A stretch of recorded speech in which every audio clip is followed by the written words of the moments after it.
Hello guys, this is Esteban, a teacher from Alianza Inglesa, and today we're going to give a look to IELTS Speaking Test Part 2. In this part, you will not face an interview, as in Part 1, where the examiner asked questions for you to answer. Here, you will have to face a monologue. This means that the examiner is going to give you a task card with a specific topic that you have to talk about. Before you answer, you will have 1 minute to prepare your answer with a sheet of paper and a pencil, and then the examiner is going to ask you to start speaking, and you have to do so for 1 minute to 2 minutes. The first thing we're going to check is how to prepare your answer. Here you have an example of a task card that you might face on the test. It says, describe a shop near where you live that you sometimes use. You should say what sorts of products or services it sells, what the shop looks like, where it is located, and finally explain why you use this shop. The structure of the task card will always be the same as this one. You will have the specific topic at the beginning of it, in this case a shop near where you live, and it will always ask you to say 4 things about it. In this case, what sorts of products, what the shop looks like, where it's located, and finally explain something. It always has 3 bullet points plus an explain something. Explain why, explain how, but the structure of the task card will always be the same. So, how do we prepare our answer? At the beginning of this part, you are going to be provided with a sheet of paper and a pencil. We recommend that you draw a circle in the middle of the space and 4 lines pointed outwards, just like this. Then we recommend that you use keywords to prepare your answer. This is important. A minute is just very short time, and remember, this is all you have to prepare your answer. Only 1 minute. So you have to use time efficiently. So this means you're not going to write full sentences, full ideas, but just keywords. Or even so, if you want to write abbreviations or use symbols to make them even shorter, that's perfect. But keep it brief, keep it short. Please do not write complete things, because a minute goes like this.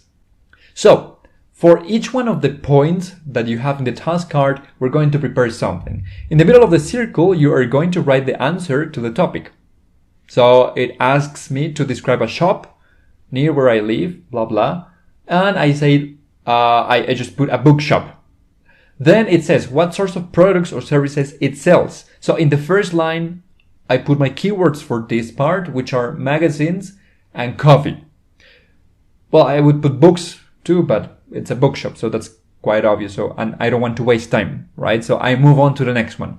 What the shop looks like. In the second line, at the right top, I put vintage, aged like furniture. This is just to give me an idea of what I'm going to say, so I don't have to put anything else. Not complete ideas, have this in mind. Then it says where it is located. I just put 3 blocks and a park, because I know it is in front of a park, but I'm not going to put the full thing. I just put park because it's the word that is going to help me remember when I'm answering. And then it has and explain why you use this shop, and I put forget world and friend. And this is how you prepare your answer. So moving on. How to answer. First, start answering directly. This is crucial. Do not introduce your answers. There are many sources like videos or websites that suggest to start with something like this. Oh, well, there are many shops around the place where I live, but the one that I like is, or the one that I usually go to is. Do not do that.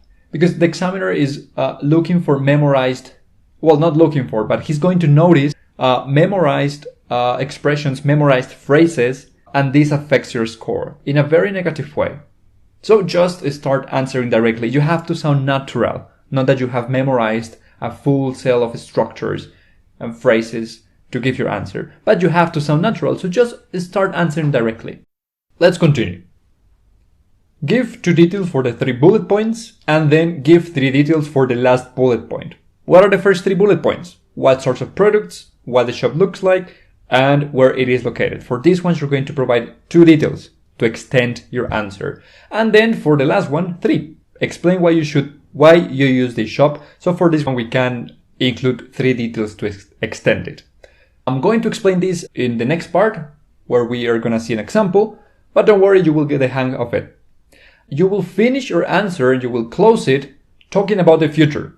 So you're going to take advantage of the last part of your answer to include the future tense. This is crucial because in the speaking test of the IELTS, you need a wide variety of grammatical tenses. So we need to take advantage of every option we have to include different tenses. Obviously, in a very natural way, we don't have to force it, but in this case, you will see how it works and how easy it is. Let's take a look to the example. So the first thing, remember to answer directly. I tend to frequent a bookstore near my house that a friend opened almost a year ago. There is no need of introductions. Here you just are answering. And, one thing that you can use in your answer is to paraphrase the words that you have in the question. So in the question you have shop, we have a store, we say a bookstore. In the question you have live, where you live, and in our answer we have my house. This is also going to help you because you're going to show you have more vocabulary. Moving on. Other than books, there you can find some well-known and even a few rare magazines from anywhere in the world, though they are a little bit pricey. And more interestingly perhaps, they started selling coffee recently, which has been a great success. This answer to the part that says what sorts of products or services it sells. Remember that in the previous part I told you that you have to use 2 details for the first 3 bullet points, and here we have them. So when I talk about the magazines, this is my first detail. But you see, I'm not only saying that they sell magazines. I'm saying that they say well-known magazines, rare magazines from anywhere in the world, and I'm also including extra information about it, like their price. So you give a detail, but you extend it a little bit. And my second detail is that they're selling coffee. And again, as I did with the magazines, I don't only say they're selling coffee, but I also say that this is an interesting fact, that they started doing it recently, and that it's been a success. So you give 2 details, but you have to give more information about it. Remember, you have to speak for 1 minute to 2 minutes. So if you follow this structure, usually you will get 1 minute 45, usually. Remember, it's not just to give the details, but to extend them also. Let's check the next part. I love what they've done with the place. It has a vintage appearance with edge-looking sofas and coffee tables at the cafe section. And also some wooden shelves over very large rocks. They have recently changed the lighting system and installed lamps with filament bulbs on the ceiling, which makes it feel quite cozy. This is answering what the shop looks like. So here again we have 2 different details. So we're talking about the vintage appearance with the sofas and the coffee table and the shelves and the rocks. But we're also talking about the lighting and how it makes you feel cozy. So 2 details, both extended. And this is what works here. This is what we have to do here. Remember, if you follow this, you will have no problems with time. Something that I want to point out here. See that I'm not only saying that it has sofas, but I'm saying that it has aged looking sofas. Then I say shelves, but I don't only say shelves, I say wooden shelves. I don't only say rocks, I say large rocks.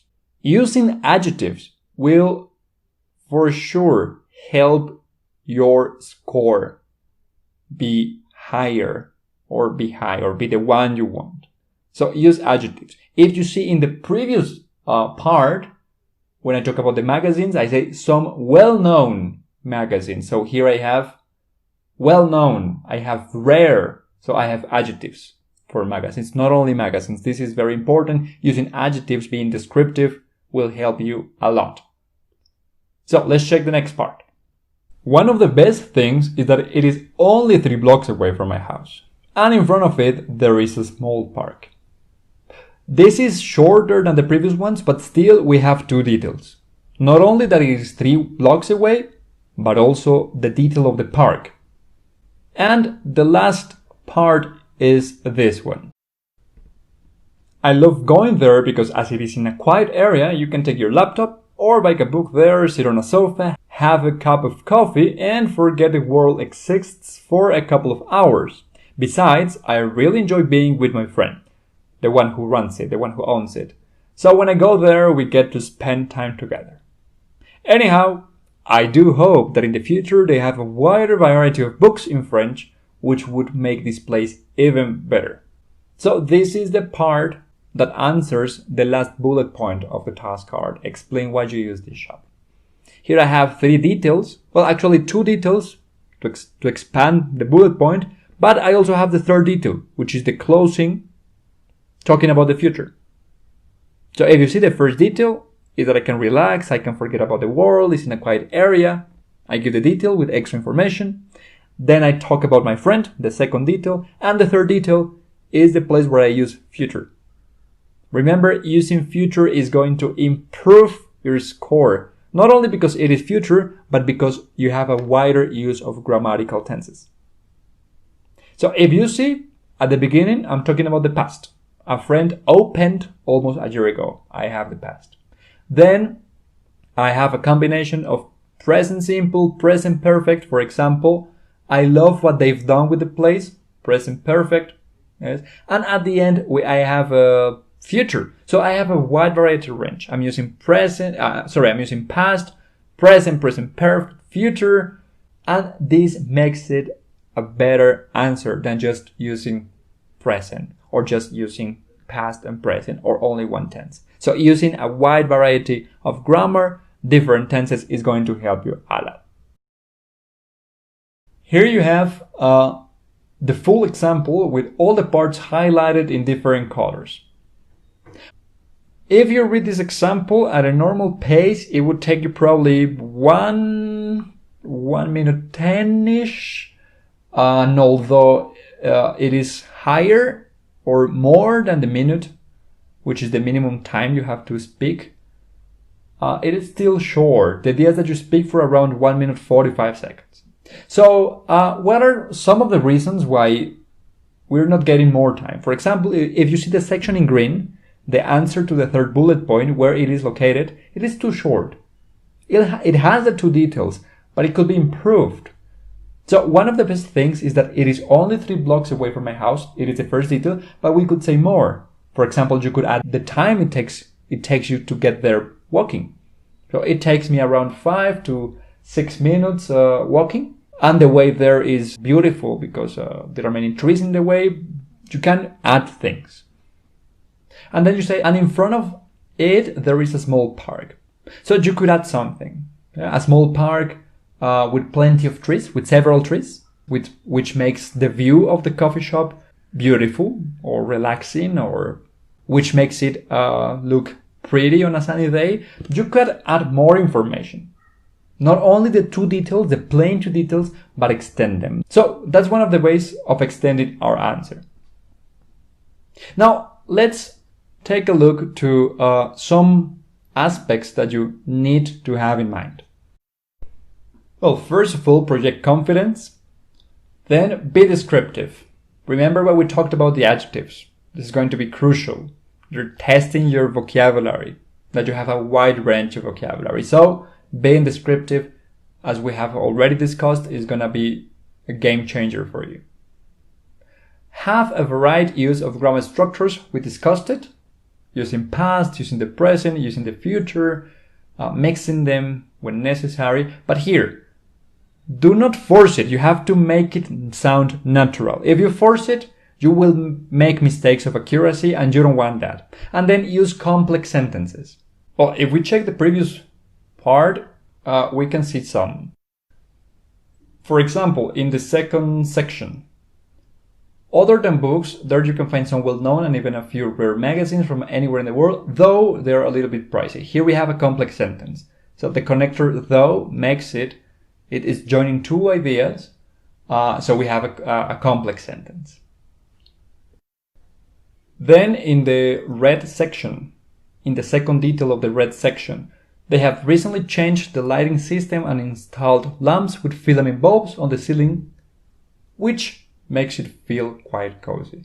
So the use of this which word, this relative pronoun, makes it a complex sentence. And throughout the answer there are other couple of examples of complex sentences, but I invite you to check our video on complex sentences, which are a crucial and fundamental part for achieving a high score in IELTS. Okay guys, so this is all, and thank you for watching. If you liked the video, please hit like and check the links in the description. Don't forget to subscribe to our channel and stay tuned for more IELTS videos.